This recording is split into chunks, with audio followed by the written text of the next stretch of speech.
जय माता रानी जो हमारी वीडियो देख रहे हैं, उनके घर में सदैव अपना स्थान बनाए रखना, उनकी झोली खुशियों से भर देना। जय माता दी। भक्तों, 2025 में इस बार मां दुर्गा हाथी पर सवार होकर पृथ्वीलोक पर पधार चुकी है। शास्त्रों में वर्णित है तथा मान्यताओं के अनुसार अगर शारदीय नवरात्रि पर यदि माता दुर्गा का आगमन उनके वाहन सिंह पर नहीं बल्कि हाथी पर होगा तो मान्यता है कि माता दुर्गा हाथी पर सवार होकर आना बहुत ही शुभ और कल्याणकारी माना जाता है। जीवन सुखमय हो जाता है।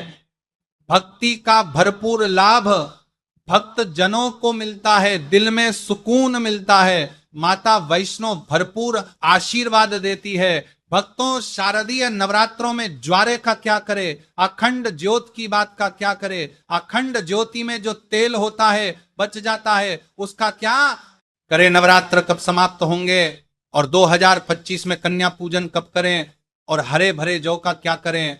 भक्तों, आज हम जानेंगे सब कुछ इस वीडियो में। माता रानी जो आपकी इस वीडियो को सच्चे दिल से लाइक करें, उसकी गरीबी जन्म जन्मांतर की परेशानी दूर कर देना। भक्तों, मुझे यह वीडियो फिर से इस वजह से बनाना पड़ रहा है ताकि नवरात्रि में आप सब बाद में गलती ना कर बैठे। अर्थात नवरात्रि के बाद में जो चावल होते हैं, जो ज्वारे होते हैं, जो ज्योत की बत्तियां होती हैं, जितनी भी हम के समय में सामग्री चढ़ाते हैं, उन सब का क्या करें। यह सब आप गलत तरीके से नदी में विसर्जित कर देंगे और इसके फायदे नहीं जान पाएंगे। इसलिए एक वीडियो फिर से मुझे बनाना पड़ रही है और मैं आप लोगों को फिर से जानकारी बता रहा हूं। तो भक्तों, ये वीडियो ध्यान से देख लेना। इस वीडियो को देखने के बाद आपको पूर्ण रूप से समझ में आ जाएगा कि सामग्री का क्या करना चाहिए। भक्तों, सबसे पहले जानते शारदीय नवरात्रों का समापन कब होगा। अंतिम व्रत 2 अक्टूबर बुधवार के दिन रखा जाएगा। इस दिन नवरात्रि समाप्त हो जाएंगे, यानी आखिरी व्रत 2 अक्टूबर बुधवार को सुबह रखा जाएगा और कन्या पूजन इसी दिन किया जाएगा। देखिए भक्तों, आप में से अधिकतर जो लोग हैं नवरात्रि में बहुत सारे गलती कर बैठते हैं। 9 दिन तक आप माता रानी की खूब पूजा करते हैं और भक्तों, माता रानी की पूजा करने के बाद जो चावल होते हैं, जो श्रृंगार का सामान होता है कि जो कही जाए जली हुई भस्म होती है, जो श्रृंगार का सामान होता है, जो दैवी सिक्का होता है, यह सब नदी में जाकर के विसर्जित कर देते हैं। भक्तों, यही सबसे बड़ी मूर्खता है। सारी जानकारी इस वीडियो में मैं आप लोगों को विस्तार से बताऊंगा। प्राचीन ज्ञान चैनल के माध्यम से आपको आज इसके बारे में विस्तार पूर्वक और सटीकता से यह जानकारी उपलब्ध कराऊंगा। हमारे चैनल प्राचीन ज्ञान का उद्देश्य है कि जन कल्याण ना, क्योंकि भक्तों अधिकतर लोगों को शारदीय नवरात्रि में 9 दिनों तक खूब पूजा करते हैं, पूजा करने के बाद भी उन्हें फल नहीं मिलता। क्यों फल नहीं मिलता? यही सबसे बड़ी गलती करते हैं। माता रानी स्वयं उन्हें प्रसाद दे करके जाती है, उनको फल प्रदान करके जाती है, लेकिन व्यक्ति उस फल का सदुपयोग नहीं कर पाते। देखिए भक्तों, अगर कुआं आपके पास में है और अगर आप कुएं में से पानी नहीं निकलोगे तो कि प्यास कैसे बुझेगी। ठीक उसी प्रकार आपको जानकारी नहीं है तो प्रसाद तो आपके पास में है लेकिन उसका प्रयोग करना नहीं कर रहे। भक्तों, कहने का मतलब है मैं जो तरीका बताऊंगा इस तरीके से आपके जीवन में चल रही परेशानी, गरीबी, रोग, दोष, तकलीफ, हर प्रकार की मनोकामना की पूर्ति होगी। वीडियो को ध्यान से देखना। आज मुझे अपने गुरुओं के द्वारा प्रेरणा मिली है, माता आदि शक्ति के द्वारा प्रेरणा मिली है, इसीलिए यह जानकारी बता रहा हूं। अगर भक्तों हमारी वीडियो में बताए गए उपाय से किसी एक भी व्यक्ति का भला होता है तो हमें भी पुण्य की प्राप्ति होती है, हमें भी अच्छा लगता है और हमें भी काफी आशीर्वाद आप सभी दर्शकों का प्राप्त होता है और माता रानी की कृपा प्राप्त होती है। तो चलिए, मैं समय ना लेते हुए आज की जो वीडियो है उसे शुरू करते हैं। ध्यान से देखना। नवरात्रि के समय में आप कौन सी गलती करते हैं जिससे आप निधन रह जाते हैं।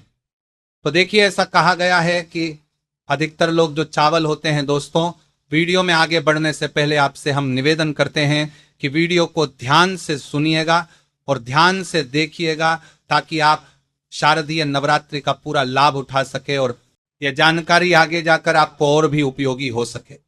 भक्तों, पूजा पाठ करने के बाद जो बचे हुए चावल होते हैं, माता रानी को जो हम चढ़ाते हैं, वही चावल की मैं बात करूं ना, कि ढेर सारे चावल रहते हैं उनकी, जो माता रानी को हम क्षमा याचना करने के दौरान जो चावल चढ़ाते हैं, पुष्प चढ़ाते हैं, सिक्के चढ़ाते हैं, वह सब नदी में बहा देते हैं। वहां आपने 9 दिनों तक माता रानी की पूजा की, माता रानी ने आपको प्रसाद स्वरूप चावल दिए, पौष दिए, सिक्के दिए, उसे आप नदी में बहा देते हैं। भक्तों, यही सबसे बड़ी मूर्खता है। 9 दिन का फल आपने क्या किया? सीधे नदी में जाकर के बहा दिया? नहीं करना चाहिए।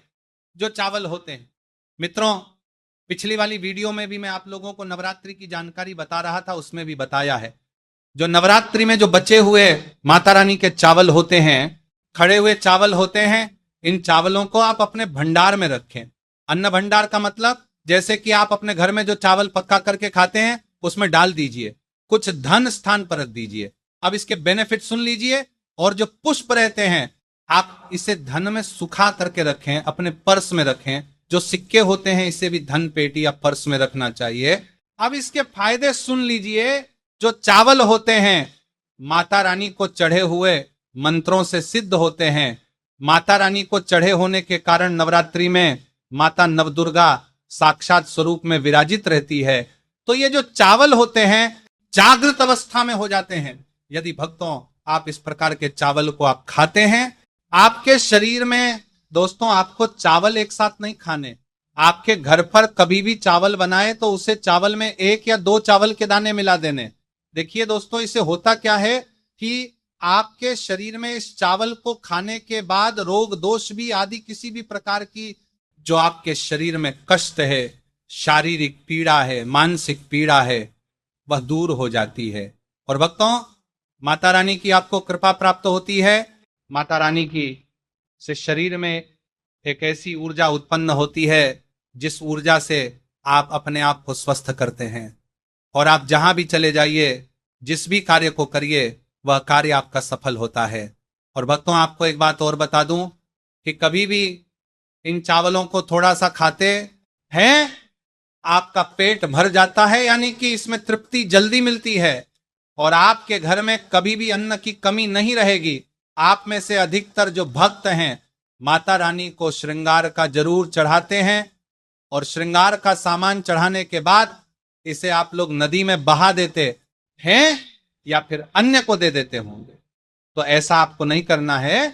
जो श्रृंगार का सामान आप चढ़ाते हैं माता रानी के लिए, 9 दिन के बाद इस श्रृंगार के सामान को आपके घर की जो शादीशुदा महिलाएं हैं उन्हें देना चाहिए। इससे क्या बेनिफिट होता है? इससे अखंड सौभाग्य की प्राप्ति होती है। जब तक वह माता बहनें श्रृंगार करेंगे भी, माता रानी को चढ़ा हुआ आपने दिया, श्रृंगार करेंगे, तब तक अगर साक्षात स्वयं काल भी उनके पास आ जाए, उनके पति को ले जाने के लिए, मृत्यु के घाट उतारने के लिए, तो उनका बाल भी बांका नहीं कर पाएगा। इससे उसे स्त्री को अखंड सौभाग्यवती की प्राप्ति होती है। महिलाएं घर की साक्षात लक्ष्मी होती है। इसीलिए भक्तों, विशेषकर ध्यान रखें कि जो बचा हुआ माता रानी को चढ़ाया गया श्रृंगार का होता है, माता बहनों को देना चाहिए। अब इधर मैं आप लोगों को बताना चाहूंगा, आप में से अधिकतर भक्त जो ज्योत का बचा हुआ तेल होता है, इसे क्या करते हैं? नदी में विसर्जित कर देते हैं। सबसे बड़ी यही गलती है। जो ज्योत का बचा तेल होता है, वो शारदीय नवरात्रि में जो ज्योत आप लोग जलाते हैं, तो क्या होता है? 9 दिन तक ज्योत जलने के कारण ज्योत में जो तेल बचा हुआ होता है, जागृत अवस्था में होता है। और भक्तों, जागृत चीज ही अपना पूर्ण से प्रभाव दिखाती है। आपने देखा होगा, सभी मूर्तियों की पूजा नहीं होती। जब कुम्हार मूर्ति बनाता है या फिर पत्थर वाले जो कारीगर मूर्ति बनाते हैं, तो उस मूर्ति की पूजा नहीं होती। उसी मूर्ति की पूजा होती है जिसकी प्राण प्रतिष्ठा हो। तो भक्तों, कहने का मतलब है कि ज्योति का जो बचा हुआ तेल होता है, जो जलने के कारण जागृत अवस्था में हो जाती है, तो अगर आपके हाथ पैरों में दर्द होता है, किसी ने आपके काला जादू कर दिया, आपको शंका हो रही है, तो इस स्थिति में आप क्या करें? जो ज्योत का बचा हुआ तेल होता है, आप अपने सिर में लगाइए, अपने शरीर में जहां दर्द होता है उन हिस्सों पर लगाइए। तो आप अपने जो शरीर के आपको 7 हिस्सों में लगाना होता है, तो शरीर पर कैसा भी तंत्र विकार लगा है, किसी ने काला जादू, भयंकर काला जादू कर दिया हो, तो यह माता रानी की साक्षात कृपा होती है। तत्काल देखना, 5 मिनट में आराम मिलेगा हमें, हमारे गुरु के द्वारा इस वजह से प्रेरणा मिली कि यह जानकारी समाज में बताई जाए, इस जानकारी से आपका भला होगा। अब जो आपको किसी तांत्रिक या ओझा के पास जाने की जरूरत नहीं पड़ेगी, इनके चक्कर आपको लगाने की जरूरत नहीं है। आपको 1 साल के लिए जोत का बचा हुआ तेल बचा कर रखें। सिर होता है, सिर दर्द वाले हिस्से पर लगा सकते हैं। अगर किसी कारणवश कभी कभी ग्रह नक्षत्रों की पीड़ा के कारण सिर दर्द होता तो वह सिर दर्द होना बंद हो जाता है। यानी कि जितनी भी ग्रह है, राहु है, केतु है, दुष्ट शक्तियों के द्वारा आपको सताया जा रहा है, 3-7 हिस्से में बस लगाना होता है। शरीर के 7 हिस्सों में लगा लीजिए, सिर, पैर, हाथ, कोहनी, या फिर आप अपने हृदय में लगा सकते हैं, कंठ में लगा सकते हैं। इस प्रकार से आपको 7 हिस्सों का चुनाव करना होता है। तो कैसी भी आपके जीवन में परेशानी हो, शरीर में पीड़ा हो, सारी पीड़ा दूर हो जाती है। भक्तों, चलिए मैं आप लोगों को बताना चाहूंगा, नवरात्र में अगरबत्ती आप जलाते हैं, या फिर आप गोबर के कंडे जलाते हैं, या फिर आप माता रानी के लिए जो भी चीजों को जलाते हैं, तो भक्तों भस्म का क्या करना चाहिए? जलाने के बाद जो अंतिम चीज होती है वहां चीज भस्म होती है। भस्म का क्या करना चाहिए? तो भक्तों हम आपको बता देते हैं कि इस भस्म को पूरे साल के लिए इस प्रकार की भस्म को बटोर करके रखना चाहिए। जो अगरबत्ती की भस्म है, या फिर कहा जाए गोबर के कंडे की भस्म रखी है, क्योंकि माता रानी को हम जो कच्ची धूप जलाते हैं उसकी भस्म भी काफी सारी हो जाती है। क्या इसे मैं नदी में बहा देना चाहिए? अगर ज्यादा है तो नदी में बहा दीजिए, बाकी कम से कम आपको 1 साल के लिए आपको यह भस्म अपने पास में जरूर रखनी चाहिए। भक्तों, हम भस्म के बेनिफिट बता रहा हूं और इसके फायदे बता रहा हूं। इससे पहले अभी तक जय माता दी नहीं लिखा है तो जय माता दी लिख दीजिए। इससे हमें वीडियो बनाने का मोटिवेशन मिलता रहता है और माता रानी की कृपा आपके ऊपर और हमारे ऊपर सदा बनी रहती है, उसमें हमें आनंद मिलता है। तो भक्तों, जो भस्म होती है इसका क्या करना चाहिए? अगरबत्ती की जो भस्म होती है इसे पूरे 1 साल के लिए आपको बचा कर रखना होता है और इसे थोड़ी थोड़ी आपको खानी होती है। अगर आप चाहते हैं कि आपकी अध्यात्म हो, आपकी प्रगति हो, तो ये थोड़ी थोड़ी मात्रा में खाना शुरू कर दीजिए। आपके जो सोचने समझने की क्षमता है इतना ज्यादा पावरफुल हो जाएगी कि आपके आसपास में रहने वाले लोग जितना सोचते हैं उसे 1000 गुना ज्यादा आपकी सोच बढ़ जाएगी। भक्तों, जिस भी कार्य को करने के लिए जाएंगे उस कार्य में आपको तरक्की मिलना शुरू हो जाएगी। और भक्तों, एक खास बात, छोटे बच्चों को नजर तो बहुत ही जल्दी लग जाती है। तो जो अगर की भस्म होती है, माता रानी के लिए 9 दिनों तक आपने भस्म जला करके रखी है, उस भस्म का थोड़ा सा तिलक आप जो हैं उनके मस्तक पर लगाइए। या फिर चाहते हैं तो जिस हिस्से में दर्द हो रहा है, जैसे कि पेट में अचानक से दर्द हो रहा है, उस हिस्से पर आप जो है इस भस्म को रगड़ दीजिए, अच्छी तरीके से भस्म लगा दीजिए। तो पेट में अगर प्रेत लगा हो, प्रेत भस्म हो जाएगा, बाहर निकल जाएगा। सिर दर्द हो रहा है, सिर में लगा दीजिए। यानी कहने का मतलब है कि ये आपके हर प्रकार के दुख, तकलीफ, बाधाओं को दूर करने का काम करता है। नित्य खाएंगे। अपने छोटे बच्चे को खिलाना शुरू कर दीजिए, पढ़ने लिखने में कमजोर है, ऐसे में जो बुद्धि स्थिर हो जाएगी। कई लोग पढ़ने लिखने को बांध देते हैं, कई लोग किसी की किस्मत को बांध देते हैं। तो भक्तों, इन सारी समस्याओं से छुटकारा पाना चाहते हैं तो इस भस्म का तिलक प्रतिदिन जरूर लगाइए। अगर दोस्तों आप इनका तिलक लगाते हैं तो फिर यह अति उत्तम है, सोने पर सुहागा होगा आपके लिए, और आपके बच्चे की जो पढ़ने लिखने की जो क्षमता है काफी बढ़ जाएगी। आप जहां भी जाए आपको भी अध्यात्म उन्नति मिलेगी। इस भस्म का जब तक तिलक आपके सिर पर लगा रहेगा कोई भी आपका बाल बांका नहीं कर पाएगा। और भक्तों, यदि आपके ऊपर कोई व्यक्ति तंत्र विकार करता है या करने का प्रयास भी करेगा तब भी ना होता है। हमारे चैनल प्राचीन ज्ञान का मकसद है जनहित एवं जन कल्याण करना। आइए जानते हैं कि ज्योत की बात का क्या करना चाहिए। आप में से अधिकतर भक्त या तो नदी में बहा देते हैं और अधिकतर लोग हैं ये धन स्थान पर रखते हैं। इससे फायदा नहीं मिलता दोस्तों। ज्योत की बात ही हमेशा जागृत अवस्था में रहती है। ध्यान से सुनना, जो कि बात को हमेशा आप जो है अपनी बाजू पर पहनना, बाजू बंद की तरह आपको इसे पहनना। ये अगर लड़की है तो लड़की से अपनी भुजा में आपको इसे पहनना चाहिए। क्यों पहनना चाहिए? क्योंकि यह कोई साधारण नहीं है, यह साक्षात मां दुर्गा का आशीर्वाद होता है, यह साक्षात मां दुर्गा की कृपा होती है, प्रसाद होता है। 9 दिन तक अखंड जलने के कारण यह चैतन्य हो जाता है, इसमें प्राण आ जाते हैं, इसमें शक्ति आ जाती है। इसलिए इसे पहनने के बाद कई प्रकार से फायदे मिलते हैं। अगर आप इस प्रकार के फायदे चाहते हैं तो यह ज्योत की बात अवश्य धारण करें।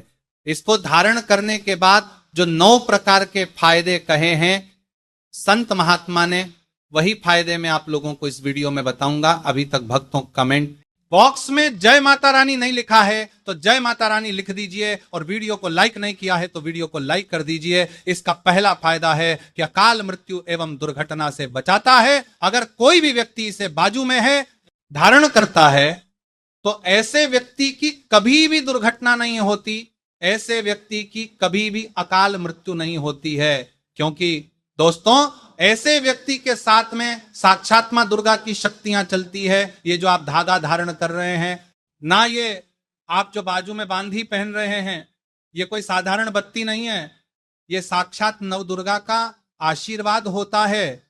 यह एक प्रकार का सुरक्षा कवच होता है। तो इसे पहनने के बाद भी अकाल मृत्यु नहीं होती एवं दुर्घटना से यह हमेशा बचाव करने का काम करता है। भक्तों इसका दूसरा फायदा नजर दोष एवं तंत्र बाधा से बचाता है। आप में से अधिकतर भक्त हमें बोलते हैं कि नजर दोष से परेशान रहते हैं, क्या करें? तो अगर आप नजर दोष से बचना चाहते हैं, आप चाहते हैं कि आपकी अध्यात्म उन्नति में किसी की नजर दोष ना लगे, आपकी उन्नति हो, प्रगति हो, तो बिल्कुल ही इसे धारण करिए। यह नजर दोष एवं बाधा से बचाता है। कितना बड़ा तांत्रिक व्यक्ति क्यों ना आपके ऊपर में तंत्र क्रिया कर दें, वह तंत्र क्रिया नहीं लगेगी, सदा बचे रहेंगे। भक्तों इसका तीसरा फायदा भूत प्रेत एवं नीच शक्ति से बचाता है। आप कहीं भी मरघट में जाकर के सो जाएं, इसको पहनने के बाद भूत प्रेत आपका बाल भी बांका नहीं कर पाएगा। तो भूत प्रेत एवं नकारात्मक शक्ति से इसको पहनने के बाद हमें बचाव होता है।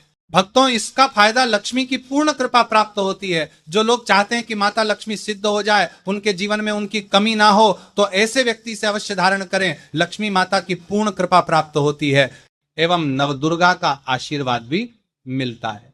इसका अगला फायदा दैहिक और भौतिक सुखों की प्राप्ति होती। इसको धारण करने के बाद जो लोग दैहिक सुख प्राप्त करना चाहते हैं, दैविक सुख प्राप्त करना चाहते हैं, भौतिक सुखों की प्राप्ति करना है, ऐसे व्यक्ति को इसे अवश्य धारण करना चाहिए। इसका छठा फायदा मनोवांछित कार्य सफल होता है। आपने लंबे समय से जो मनोवांछित कार्य सोच करके रखा है वह सफल नहीं हो पा रहा है, तो इसको धारण करने के बाद मनोवांछित कार्य सफल होना शुरू हो जाता है। भक्तों इसका अगला फायदा इच्छित नौकरी की प्राप्ति होती है, तो इसको धारण करने के बाद इच्छित नौकरी की प्राप्ति होती है। इसका आठवां फायदा दैविक सिद्धि की होती है। 9वां फायदा मां दुर्गा आपके शरीर में हमेशा अंश रूप में विराजमान रहती है। जब तक आप इसे धारण करेंगे तब तक मां दुर्गा अंश रूप में आपके शरीर में विराजमान रहेंगे। और जाहिर सी बात है, जिनके शरीर में नव दुर्गा वास कर जाए, ऐसे व्यक्ति के जीवन में अन्न, धन एवं किसी भी प्रकार की वस्तु का अभाव नहीं होता। भक्तों देवी दुर्गा के स्वरूप में किसी भी देवी की में आप महागौरी की पूजा करना शुरू कर दीजिए। इनकी पूजा करने से यह तत्काल प्रसन्न होती है। देवी का जो स्वरूप कहा गया है वो है सिद्धिदात्री, मतलब की महागौरी की पूजा करना शुरू कर दीजिए। आप सिद्धिदात्री मां दुर्गा जी का जो स्वरूप है वह है सिद्धिदात्री। ये सभी प्रकार की सिद्धि को देने वाली है, सिद्धि अर्थात मोक्ष को देने वाली। तो देवी मां का पूजा पाठ करने से सभी प्रकार की सिद्धि की प्राप्ति होती है, सभी प्रकार की कामना की पूर्ति होती है।